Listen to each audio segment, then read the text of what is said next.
Hace casi un año que se publicó el informe de estrategia OSINT para los IC, para los años 2024-2026. Se trata de una estrategia, es un documento donde se establece la estrategia a seguir por los IC, por los Intelligence Community, para capitalizar todo el potencial que ofrece las fuentes abiertas como contenedoras de datos e información.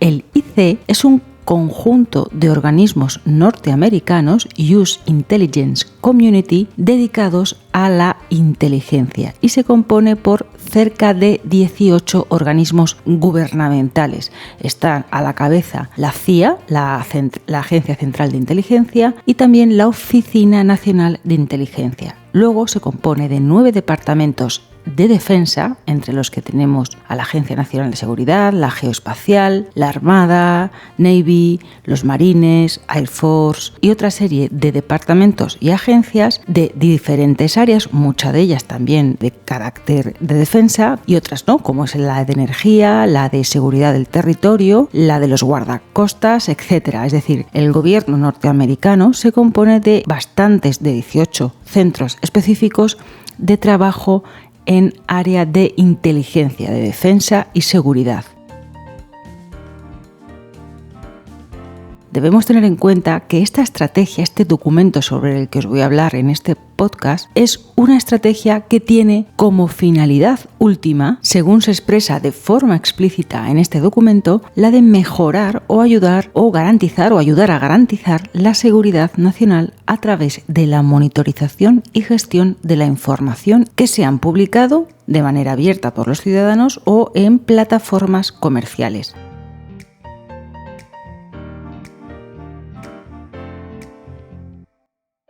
Sin entrar ahora en el debate intenso entre si esto de seguridad incluye una intención de control por parte del gobierno, me centro en la importancia que tiene para nosotros como profesionales o como aficionados a todo lo que tiene que ver con OSINT, la importancia que tiene un documento de este tipo.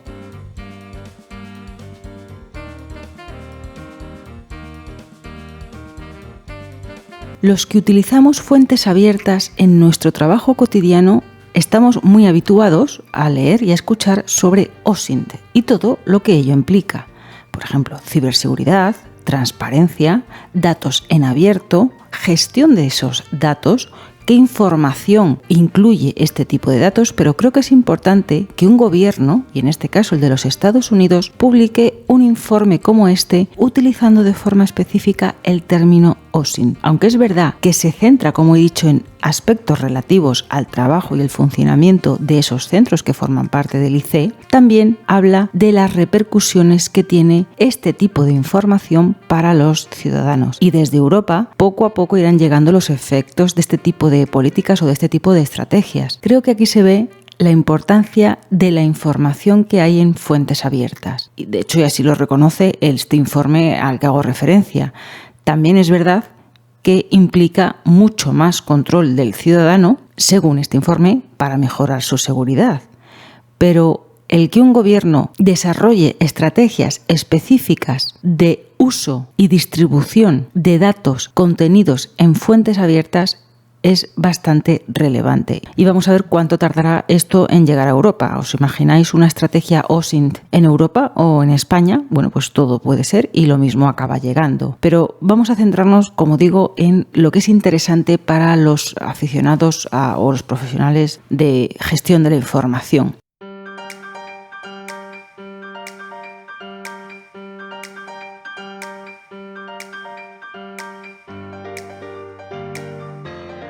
Este informe estratégico incluye la publicación de otra serie de documentos vinculados a estas estrategias generales y uno de ellos es la Estrategia OSINT 2024-2028 del Departamento de Defensa.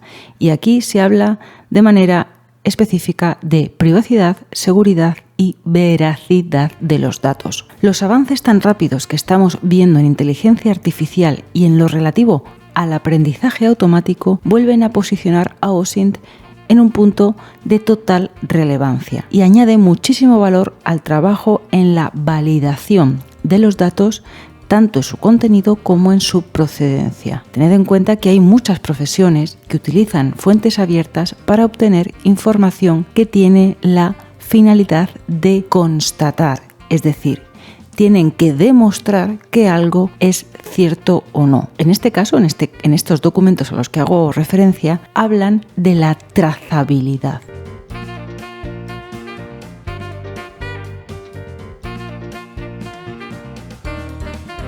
La trazabilidad es garantizar en la mayor medida posible que esa información y esos datos tienen tanto en contenido como en procedencia un origen válido, con lo cual intentan establecer metodologías estandarizadas en la trazabilidad de los datos y la información, pero no solo para los organismos que integran el IC, estos organismos que os he dicho que tienen que ver con defensa, seguridad, etc. Esta estrategia incluye al ámbito académico, al ámbito comercial, al ámbito profesional y también hablan de una colaboración internacional. Proponen adoptar metodologías y tecnologías que mejoren la forma de recopilar y evaluar esa información que reside o que contienen las fuentes abiertas.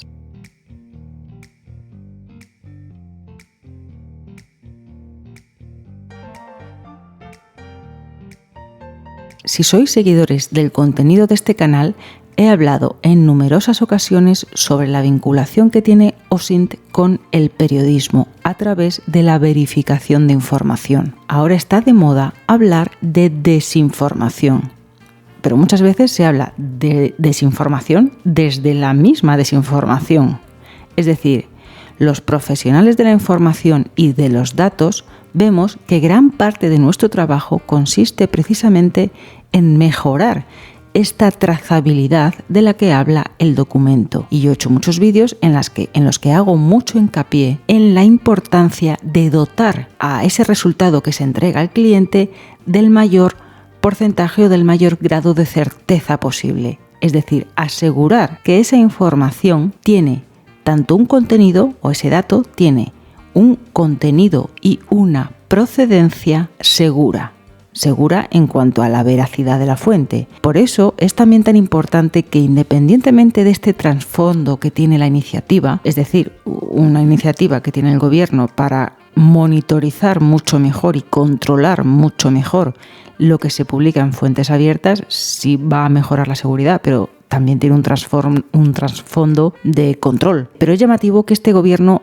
invierta en una estrategia de trabajo con fuentes abiertas porque considera que tiene un valor importante en cuanto a la información que tiene. Por lo tanto, para los profesionales que trabajamos con la información, con la gestión de los datos, con la información que reside en fuentes abiertas y realizamos investigaciones, bien sea para una finalidad académica, científica o comercial o incluso pericial, es bastante importante ver cómo se implementa una estrategia de este tipo a un nivel tan alto como es el de los organismos que componen la comunidad de inteligencia de Estados Unidos. Poco a poco, este tipo de estrategias, porque todo lo que viene de Estados Unidos, poco a poco y en mayor o menor medida se acaba implantando en el resto por lo menos de Europa, veremos cómo repercute o si repercute o acaba repercutiendo este tipo de estrategias en nuestras políticas y en nuestra forma de funcionar.